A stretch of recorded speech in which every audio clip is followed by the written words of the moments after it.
व्यासकवि फकीरमोहन सेनापति को बीजेपी युव सभापति अभिलाष पंडा अपमान सूचक मंतव्य प्रसंग अभिलाष विरोध में बालेश्वर टाउन थाना रुजुला मामला युव नेता विक्रम पंडा अभियोग अनुसार मामला रुजु करा फकीरमोहन सेनापति अवदान को नहीं ओडिया जाति गर्व करे हेले ओडिया अस्मिता को द्वाही दे निर्वाचन जीतिबा परे सरकार दल में नेता हिताहित ज्ञान भूली जाइछन्ति। गणमाध्यम बीजेपी युव मोर्चा सभापति अभिलाष पंडा फकीरमोहन विरोध में देइथिबा मंतव्य पई ओडिशावासी निकट में निशर्त क्षमा प्रार्थना करने को दाबी करिसेंति विक्रम। नहेले एतला अनुसार अभिलाष को तुरंत गिरफ्त कर ओडिया अस्मिता को सुरक्षित करने को दाबी होइछि। आमे समस्ते आज बालेश्वर को अनुशीलन करवा ताले आपण जोठी भी जिबे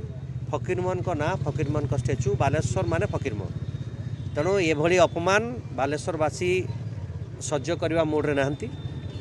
आज ओडिया अस्मिता कथा जो उठुची से सरकार जड़े बड़ नेता से फकीरमोहन सेनापति को तिरस्कार करवा कौटना कौटी जो दुमुहा नीति ये पदा को आसी तेणु अपमान होते आज आम आसीचु टाउन थाना को अभिलाष पंडा विरुद्ध में एक एफआईआर लॉन्च करुचु एवं अनुरोध करूँ पुलिस को जे ताकू तुरंत गिरफ्त करा जाओ एवं फकीरमोहन सेनापति जो अच्छी स्टेच्यूर